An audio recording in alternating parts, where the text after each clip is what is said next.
Because lots of people say, I wish I could do that. Well, you can. You just got to dedicate some time to it. I think people are too aware of their own limitations, because there's no reason why you can't go out and run an ultramarathon. It just takes a lot of work and dedication and preparation to be cold.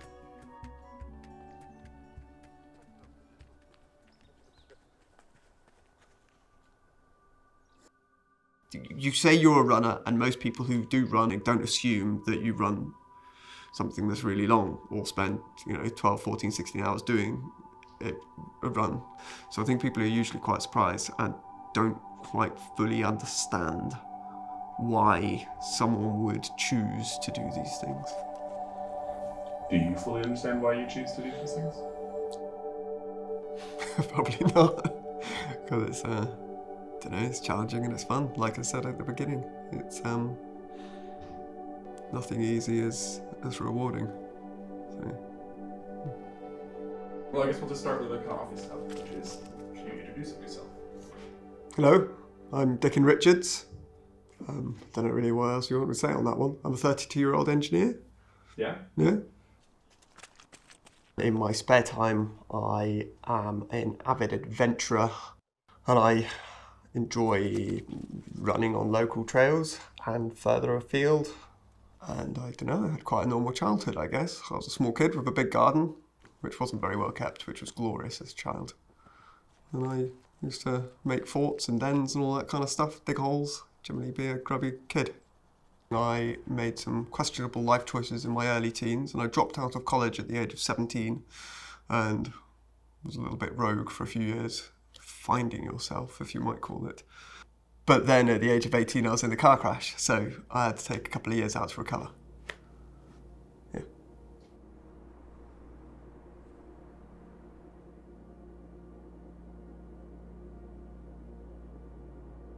Well, I was on holiday with my friends in France, and unfortunately the person who was driving drove too quickly and lost control of the car.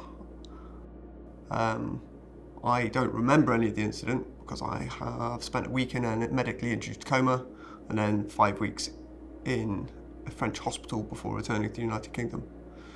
And I then didn't get picked up by the NHS for 2 years, so I had no formal rehabilitation, physiotherapy, or any support for 2 years after the accident because we made an incorrect choice.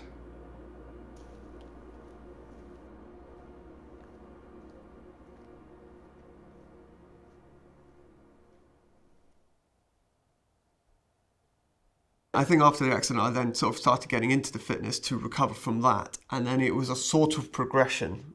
Just found that I really loved running and being out in these environments and the self-autonomy of it.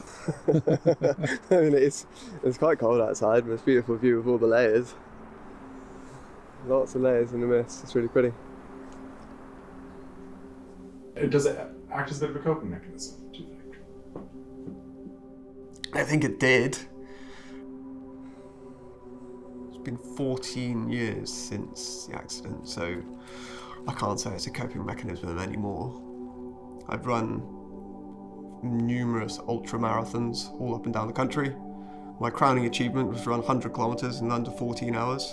Did I know I could do that? Absolutely not. But that again is all part of the adventure. Surely stepping into the unknown, you've done everything you can do to prepare yourself physically and let's say mentally, but there's always that uncertainty. You never, and that's kind of what gives it the huge reward when you can do it. I don't think people are ambitious enough to experience these things, and I feel like it's a really limiting factor. If you are not near these environments, I don't feel there is enough opportunity for people to enjoy them. Never been there, if you've never seen it, then what reason would you have to go there? If you have to really try and work hard for something, then it's more fulfilling at the end of it. You can obviously go somewhere and do something, see cool stuff straight off the aeroplane, but the best things to be seen are a little bit further afield.